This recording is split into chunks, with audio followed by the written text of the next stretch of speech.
nos acompaña el doctor Antonio Martínez.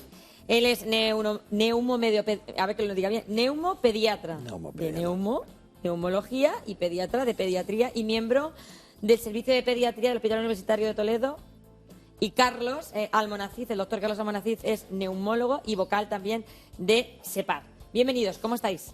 Muy bien, muchas gracias. Vamos a hablar del asma en este Día Mundial y lo vamos a abordar desde esos dos puntos de vista, desde el punto de vista de cómo afecta el asma a un niño y cómo afecta a un adulto. Entonces vamos a empezar a desgranar el ajo desde el diente. Empezamos con el niño cuando empieza a tener asma. Doctor, ¿cómo identificamos los primeros síntomas de asma? En realidad el asma en los niños cuando se manifiesta por primera vez es bastante llamativo, porque suele ser un cuadro de dificultad para respirar, de ruidos en el pecho, que son como silbiditos, y tos. Esos son los tres síntomas principales. Los niños no suelen tener opresión torácica, que es el cuarto síntoma, y en general eso a los padres les resulta bastante llamativo. Un niño que empieza a tener muchos procesos infecciosos respiratorios cuando 3, 4, 5, 6 meses, cuando empieza a tener contacto un poco con el medio, ¿puede ser una causa de desarrollar un asma después? Las infecciones respiratorias son un desencadenante de asma, pero solamente lo producen en algunos niños.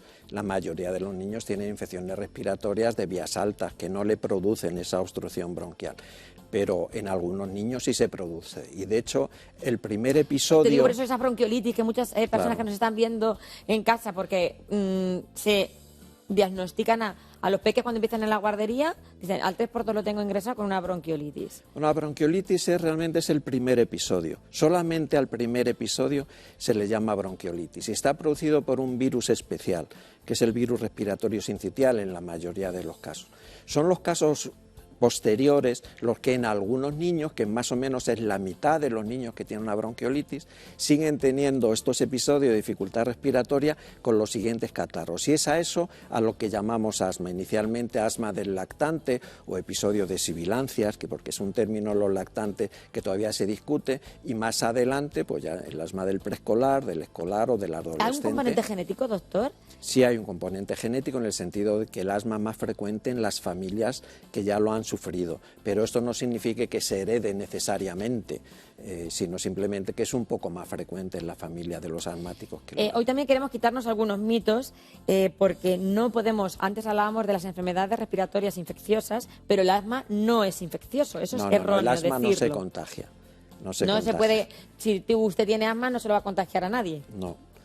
Lo que ocurre es que los virus que producen las infecciones respiratorias que pueden desencadenar el asma, eso sí es contagioso, pero el asma en sí no. El asma tampoco nos debe impedir hacer ejercicio. De hecho, es importante, y por eso hoy que celebramos este 3 de mayo, Día Mundial del Asma, queremos incidir en algunas cosas que estamos haciendo mal. Como, por ejemplo, un niño asmático puede hacer gimnasia. No solamente puede hacer gimnasia, sino que debe hacer gimnasia. Y si no puede hacerlo, el niño y sus padres deben demandar a los profesionales que le ayudan, entre los cuales destaca a los profesores de educación física y los médicos y las enfermeras, que le ayuden al niño a hacer el deporte y a hacer todo lo que el niño puede hacer y convertirse, como tantos otros, se han convertido en deportistas de élite, entre los cuales señalo que un porcentaje muy alto de deportistas de élite tienen asma y eso no les ha impedido hacerlo. Totalmente de acuerdo con Antonio. Y es un mensaje muy importante. Los asmáticos pueden y deben hacer deporte. Ahora estamos con el padre. Doctor, usted que se encarga de los adultos, al final seguramente que hay un padre asmático, una madre asmática, un hijo asmático, y a lo mejor ese padre y esa madre asmática están haciendo una vida totalmente normal. Incluso salen a hacer ejercicio, ahora que se lleva mucho el running, y sin embargo están sobreprotegiendo a ese niño. Eso Antonio tiene más experiencia, pero efectivamente lo que nos pasa muchas veces es que el asmático se acostumbra a no hacer deporte pensando que le va a pasar algo, pero si está correctamente tratado, prácticamente la totalidad de nuestros pacientes, a los pacientes muy concretos, pueden hacer una vida estrictamente normal. No tiene nada que ver el asmático de hace 30 años con el asmático de ahora. O sea, ha evolucionado mucho el tratamiento y el diagnóstico de un asmático. Sabemos mucho más, tenemos muchas más herramientas para tratar a esos pacientes y terapias dirigidas y terapias muy eficaces. Y si la persona lo hace correctamente, obviamente va a hacer una vida, no lo vamos a curar, pero sí que buscamos que haga una vida como si fuera una persona sana. Que es importante también que insistamos hoy en otro de los principios que nos apuntamos. Hay que hacer ejercicio tanto niños como adultos que tengan asma, y el asma no se cura. El asma es una enfermedad crónica que te acompaña de por vida, a lo largo de tu vida, como una diabetes. El que es diabético es diabético. Eso es, en mayor o menor grado, dependiendo de la gravedad del asma, y a algunos le dará más guerra que a otros, pero es así. El que dé más guerra o menos guerra también depende de cómo estemos tratados.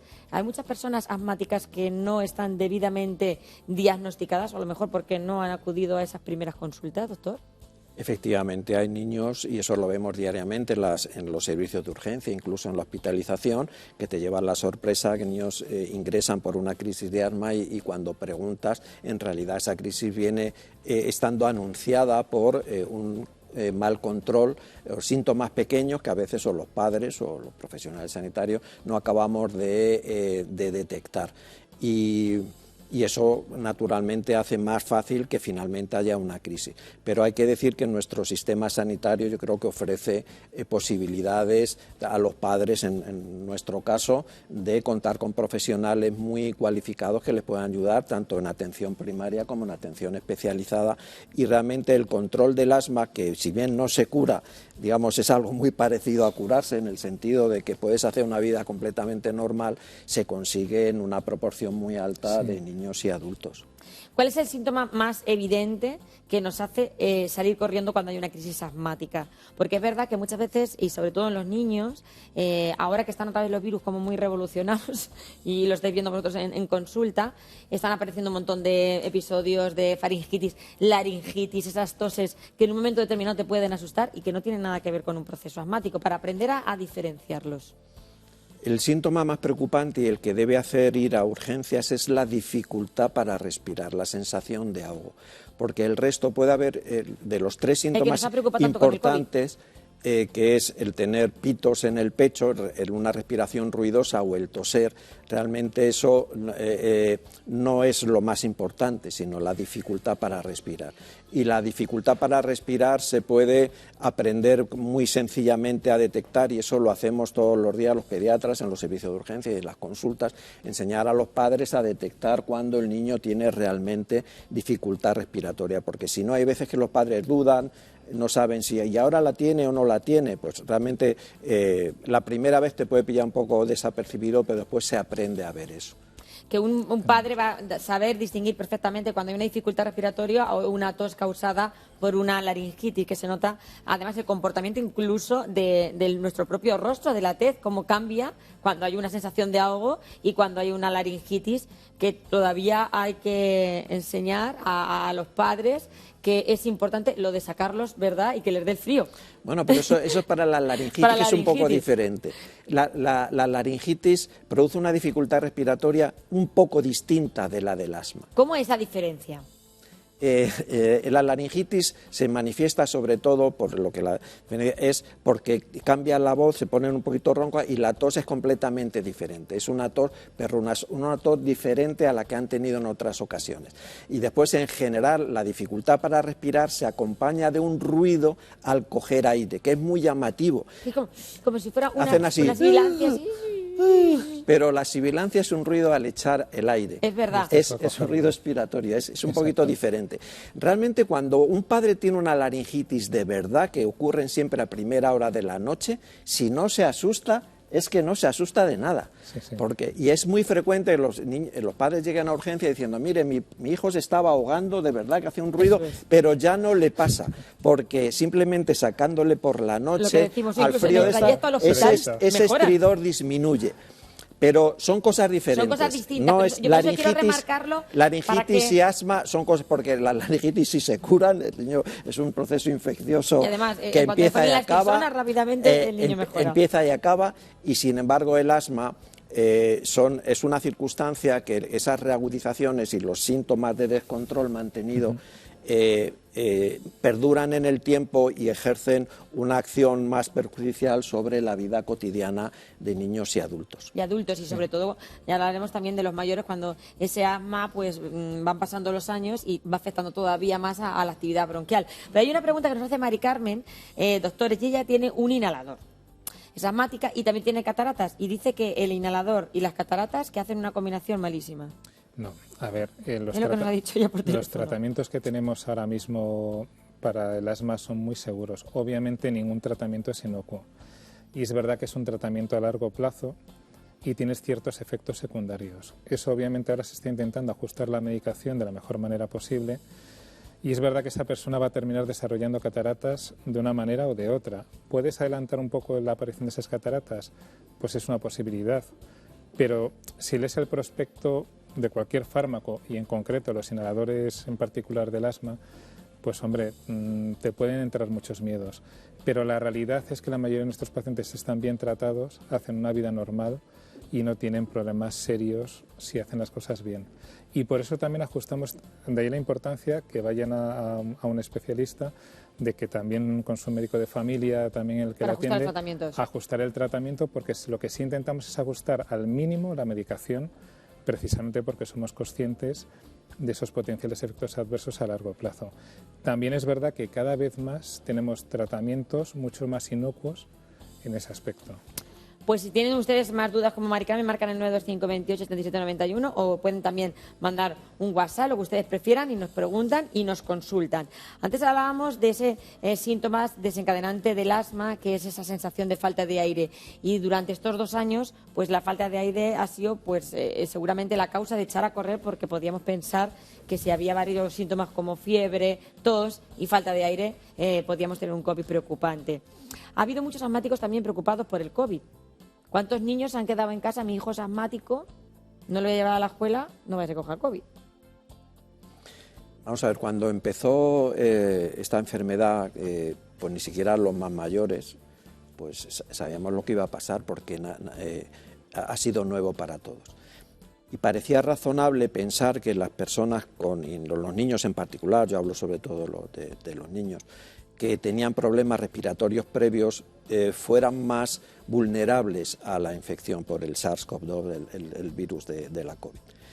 Pero nos llevamos la sorpresa, que finalmente se ha confirmado en pediatría, yo estoy hablando de los niños hasta los 18 años, que en realidad ni siquiera los niños con patologías respiratorias han sido especialmente vulnerables, de tal manera que ahora podemos decir con toda seguridad que los niños asmáticos, los niños con patología respiratoria crónica, me atrevo a decir incluso hasta las personas con fibrosis quística, pues realmente nos han dado muy pocos problemas y el COVID lo han pasado con total facilidad. De todas maneras, el COVID sigue siendo un enigma porque produjo esta mortalidad tan alta en unos sectores de la población de los adultos, y como en los niños prácticamente ha pasado, bueno, a lo mejor mis compañeros me regañan por esto decirlo, pero ha pasado casi desapercibido cuando... en los adultos no ha sido... No ha sido así. Y los adultos con patología asmática tenían más posibilidades, incluso estamos todavía, hay otro buen repunte, lo decían antes nuestros compañeros de informativos, de COVID. Nosotros, de hecho, lo hemos estudiado con sistemas de Big Data. El SESCAM tiene un sistema que te permite analizar eso. Lo hemos analizado en toda la población asmática, fundamentalmente adultos. Y lo que sí que se ha visto es que efectivamente podían coger más COVID, y en términos generales... el problema de la mortalidad asociada al COVID no era tanto por el asma como, Antonio lo ha comentado muy bien, las comorbilidades asociadas eran gente mucho más mayor, con hipertensión, con obesidad, es decir, con otra serie de cosas que agravaban el proceso del COVID y que sabemos que de forma independiente pues son causa de un COVID más grave, por decirlo de alguna manera. También sabemos, y con ese mismo estudio vimos, que a su vez los tratamientos para el asma, en concreto los corticoides inhalados, tienen un factor protector. De hecho, un año después de esa publicación que hicimos de aquí del SESCAM, nos encontramos que han sido 2 ensayos clínicos que precisamente avalan esta hipótesis y eso que comentábamos. Que las personas que tomaban corticoides estaban incluso protegiéndose ante un efecto del COVID más grave. Era un COVID más leve, por decirlo de una manera. Y obviamente sí que hemos visto una mayor incidencia en pacientes con asma, eso es lo que sí detectamos, pero también hemos visto que los fármacos que hemos utilizado son seguros, incluso las moléculas más modernas, las terapias dirigidas que nos daban un poquito más miedo, porque son otro tipo de tratamiento más complejo, pues han resultado ser muy seguras. Por eso, esos distintos mensajes que queremos mandar hoy, que las personas con asma no tienen por qué ponerse peor con el COVID, tanto en la edad infantil como en la edad adulta, que muchos todavía viven en sus casas agobiados y preocupados, es decir, que pueden hacer una vida normal, que no tienen por qué empeorar más ni menos que otro tipo de paciente. Hablamos también de ese ejercicio importante, tanto en niños como en adultos. El asma no se cura. Y luego también, Antonio, querías hablar sobre la relación que hay de las bacterias con el asma grave. Eso también es importante que hablemos de ello. Bueno, la relación entre bacterias y asma es muy antigua. Yo pues, voy siendo mayor, cuando yo empecé a especializarme en pediatría, se utilizaba una inmunoterapia específica que posteriormente pues se desechó porque realmente no tenía demasiado fundamento. También me enseñaron a mí, cuando era estudiante, que las vías respiratorias eran estériles y no había debajo de la glotis no había bacterias, y ahora sabemos que no es así, que hay una microflora, y es un campo que se está investigando, pero que como en los niños no tiene demasiada, el asma grave es menos frecuente en la infancia que en los adultos, pues no es un campo en el que yo me sienta muy, ni que me parezca que está arrojando mucha luz. No sé, Carlos, ¿tú qué opinas? Sí, a ver, es una vía de investigación. Ahora hay muchísimas publicaciones al respecto. Es un campo que está creciendo. ¿Por qué? Porque se ha visto que la alteración del microbioma, es decir, de este tipo de bacterias... Claro, es que ahora hablamos de la microbiota, el microbioma, y que estamos todos un poco bombardeados con esa información y que nos hace perdernos un poco, claro, sinceramente. Pues eso, como muy bien decía Antonio, antes nos decía que la vía aérea era estéril y no lo es. Hay una serie de bacterias que son beneficiosas para el organismo, que si se alteran es cuando puede haber problemas. Y de ahí surge esa vía de investigación en ciertos pacientes con asma grave como potencial causa y un futuro que se pueda tratar, que no sabemos ahora mismo cómo. O sea, sí sabemos que hay pacientes que eso puede verse afectado. Sabemos que hay ciertos tipos de asma que se pueden beneficiar de estos tratamientos, que obviamente no lo son todos, porque es un cuadro muy complejo, pero que desde luego está en boga ahora mismo. Se está investigando mucho en ese aspecto y se va a seguir hablando mucho de esto a corto o medio plazo. Y con respecto a las mascarillas, porque yo me he encontrado además casos de personas en plena pandemia de llevar la mascarilla y decir, no puedo. Póngase usted la mascarilla, no me la puedo poner porque soy asmática, lo estoy pasando mal. Y me he encontrado ese conflicto en situaciones que me han llamado la atención. Eso tiene un componente, a ver, yo al revés, la mascarilla lo que nos ha demostrado es que ha sido una herramienta muy útil porque hemos quitado el problema de la gripe, de la bronquiolitis en los niños y ha ahorrado menos mucho consultas COVID. el año pasado, La bronquiolitis desapareció. Desapareció y la gripe desapareció. No hay los casos contados del año 2021, creo que eran por el Instituto Carlos III. Totalmente. De 14 o de 17, no llegaban en toda España en todo el año. ¿Esto qué quiere decir? Que es una herramienta muy útil. Nos deberíamos de poner, ahora que estamos quitándonos las mascarillas, no las hemos quitado. De hecho, en muchos sitios ya en interior, nosotros por ejemplo que tampoco las llevamos, estamos viendo este repunte que está habiendo. Todo esto nos tiene que hacer reflexionar a todos. O sea, a lo mejor deberíamos de ponérnoslas en ciertos periodos del año, por ejemplo. Yo soy partidario de que sí, pero me van a hablar muy mal. No, pero es importante que lo digáis, yo creo. Pero yo soy partidario de que sí, y de hecho en otros países, por ejemplo en países asiáticos, ya antes de esto veíamos a la gente con mascarillas. Totalmente. De otoño a mayo. Bajaban del AVE aquí en Toledo, lo veíamos todos. Sí. Efectivamente. ¿Y qué pasa? Que eso deberíamos a lo mejor inculcarlo. Hemos visto que es muy beneficioso, no hace daño a nadie, al revés, protege a esa persona, porque sí que el problema es que una persona con patología respiratoria crónica coja una infección y esa infección, aparte, tenga otra serie de problemas que le agrave su proceso y pueda terminar ingresado o incluso en la UBI.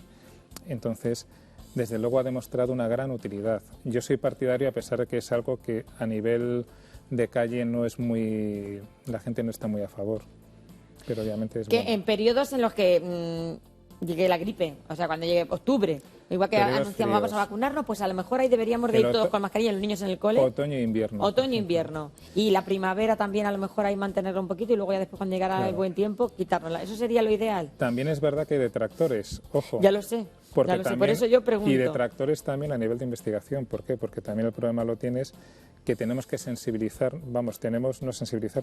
infectarnos y coger defensas. Porque también es verdad que uno de los problemas es que si dejamos de tener y generar defensas contra estos virus, Luego cuesta más combatirlos. O sea, ahora estamos con la Correcto. hepatitis infecciosa, que eso es otro cantar, que hablaremos también en este programa infantil, y que ese adenovirus a lo mejor pues tiene que ver un poco con... Yo no me atrevería. Ya, pero bueno, esos son los estudios que están sacando los pediatras. es un Yo que voy campo- leyendo... hay que ver por dónde sale. Es un Hay que ver por campo dónde- ahí anda. ignorado y Y esa que pregunta es, va para Y pediatría. de no papá solo pediatría, afecta a se la es un pasado. campo ignorado. De todas maneras, la mascarilla está claro que ha llegado para quedarse. Yo recuerdo perfectamente cuando en los albores de la pandemia empezamos a decir que íbamos a todos en el hospital utilizar mascarillas, que íbamos a poner mascarillas a los niños, y en ese momento nos parecía una cosa insólita, nadie lo habíamos hecho, y ahora lo hacemos con total naturalidad, y los que hemos pasado, y Carlos lo ha pasado, pero bien, un contacto en Los primera neumólogos línea, en primera metido cada día con un contacto estrechísimo con Totalmente. el COVID, sabemos del valor de la mascarilla como protección de infecciones graves. Yo creo que eso no debemos olvidarlo nunca. Después lo que hagamos en la población, las recomendaciones y esto también dependerá, y la autoridad sanitaria dirá lo que tenga que decir. Pero yo creo que en los profesionales ha quedado bien claro, y nosotros seguimos en los centros sanitarios, seguimos llevándola y la llevamos con total naturalidad y con total Totalmente. gusto, porque sabemos que nuestra vida ha estado protegida en momentos gravísimos con esta medida Totalmente. tan sencilla. Y convertirla en un elemento más de nuestro bolso. Igual que llevamos nuestros pintalabios, estos que se han puesto de moda ahora sin mascarilla, pues llevar la mascarilla, y si estás un poco pachucho porque tengas cualquier cosa, pues ponértela por respeto a ti y a los demás. Totalmente. Bueno, pues ha sido un placer hablar con vosotros. Por favor, que los asmáticos hagan ejercicio, si no volvéis a venir, se lo decís vosotros. El asma ya sabemos que es una enfermedad crónica, pero hay muchísimos avances y sobre todo muchísimos profesionales que tenemos aquí en nuestra región, en Castilla-La Mancha, dispuestos a ayudarles en todo lo que necesiten, que es lo más importante. Muchísimas gracias Muchísimas por gracias dedicarnos a vuestro vosotros. tiempo, doctor Antonio Martínez y doctor Carlos Almonaciz. Un placer Muchas haber gracias. visto esos dos Gracias. puntos de vista, tanto adulto como infantil, sobre el asma. Y gracias por haber venido representando al SEPAR. Muy bien, Un abrazo gracias. enorme. Continuamos en Estando Contigo.